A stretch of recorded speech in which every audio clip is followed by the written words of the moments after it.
November 2/11/2025 Chittapur ತಾಲೂಕದಲ್ಲಿ ನಾವು ಕರ್ನಾಟಕ ರಾಜ್ಯ ಚಲವಾದಿ ಕ್ಷಮಾ ವಿರೋಧಿ ಸಂಘದಿಂದ ನಾವು ಒಂದು ಭೀಮ ಜಾತ್ರೆ ಅನ್ನಂಥದ್ದು ಒಂದು ಕಾರ್ಯಕ್ರಮ ನಾವು ಹಮ್ಮಿಕೊಂಡಿದ್ದೀವಿ.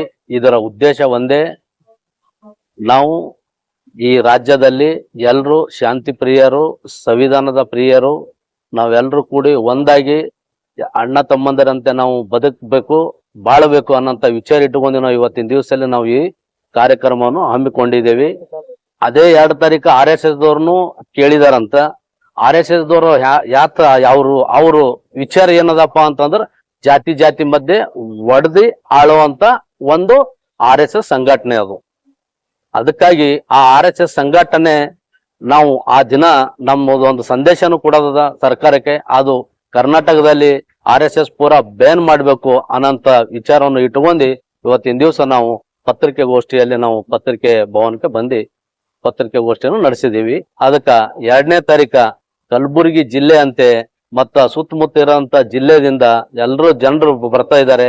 2ನೇ ತಾರೀಕು ನಾವು ಭವ್ಯವಾಗಿ ನಾವು ಭೀಮಾ ನಡಿಗೆಯನ್ನು ನಾವು ಚಿತ್ತಾಪುರದಲ್ಲಿ ಮಾಡ್ತೀವಿ ಅನ್ನೋಂಥದ್ದು ಹೇಳ್ತೀನಿ. ಅವತ್ತಿನ ದಿನ ಲಾಡ್ಜಿಂಗ್ ಕ್ರಾಸ್ಲಿಂದ ಅದು ಎಷ್ಟು ಒಂದ್ 3-4 ಚೌಕ ಅವರು ತೋರಿಸಿದಾರೆ. DC ಅವರು ಇನ್ನ ಎಲ್ಲೆಲ್ಲಿ ಯಾವ ರೂಟ್ ಕೊಡ್ತಾರೆ ಇನ್ನ ಗೊತ್ತಿಲ್ಲ. ನಾವು ಕೆಲವೊಂದು ರೂಟ್ ಹಾಕಿ ಕೊಟ್ಟಿವಿ, ಬಟ್ ಅವ್ರು ಯಾವ ರೂಟ್ ಕೊಡ್ತಾರ ನೋಡ್ಬೇಕು, ಅಲ್ಲಿ ಏನೇನ್ ಕಾರ್ಯಕ್ರಮ ಮಾಡ್ಬೇಕು ಅನ್ನೋಂಥದ್ದು ನಾವು ನೋಡ್ತೀವಿ. ನಾವು ಅದೇ ಏನ್ ಬೀದಿ ನಾಟಕ ಮುಖಾಂತರ ನಾವು ಏನದ ನಮ್ದು ಸಂವಿಧಾನ ಪೀಠಿಗೆಯನ್ನು ಹಿಡ್ಕೊಂಡು ನಾವೇನು ಘೋಷಣೆಗಳು ಕೂಕುತ್ತ ಮತ್ತ ನಮ್ಮ ಹೋರಾಟದ ಗೀತೆಯನ್ನು ಹಾಡುತ್ತಾ ನಾವು ಇವತ್ತಿನ ದಿವಸ ಒಂದು ಸಂದೇಶ ಕೊಡ್ಬೇಕನ್ನಂತ ವಿಚಾರ ಇಟ್ಕೊಂಡು ಹೋಗ್ತಾ ಇದ್ದೀವಿ. 1000ರಿಂದ 1500 ಜನರವರೆಗೂ ಸೇರ್.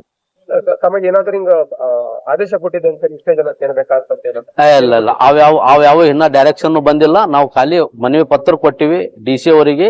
ಅವ್ರಿಗೆ ಏನದ ವಿಚಾರ ಹಾಕಿ ಅವ್ರು ಪರ್ಮಿಷನ್ ಕೊಡ್ತಾರ. ಅವ್ರು ಎಷ್ಟ್ ತಾರೀಕು ಯಾವ ತಾರೀಕು ಪರ್ಮಿಷನ್ ಕೊಡ್ತಾರ ಅನ್ನೋದು ನಮಗೆ ಇನ್ನೂ ಯಾವ್ದು ಮಾಹಿತಿ ಇಲ್ಲ. ನಾವು 2ನೇ ತಾರೀಕು ಕೂಡ್ರಿ ಕಾರ್ಯಕ್ರಮ ಮಾಡ್ತೀವಿ ಅಂತೇಳಿ ನಾವು ಮನವಿ ಪತ್ರ ಕೊಟ್ಟಿದ್ದೀವಿ. ಕರ್ನಾಟಕ ರಾಜ್ಯ ಚಲವಾದಿ ಕ್ಷೇಮಾಭಿವೃದ್ಧಿ ಸಂಘದ ವತಿಯಿಂದ ದಿನಾಂಕ 2/11/25 ಭೀಮಾ ನಡಿಗೆ ಜಾಥವನ್ನು ಹಮ್ಮಿಕೊಂಡಿದ್ದೇವೆ.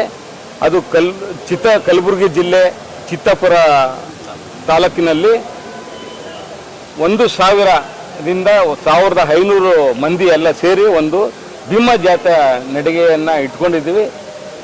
ಕಾರಣ ಈ ನಮ್ಮ ಸಮಾಜದವ್ರಿಗೆ ಶಾಂತಿ ಮತ್ತು ಸಂದೇಶವನ್ನು ತೋರಿಸೋ ಒಂದು ನಿಟ್ಟಿನಲ್ಲಿ ನಾವು ಈ ಜಾಥವನ್ನು ನಡೆಸ್ಕೊಡೋಕ್ಕೆ ತಯಾರಿ ಮಾಡ್ಕೊಂಡಿದ್ದೀವಿ.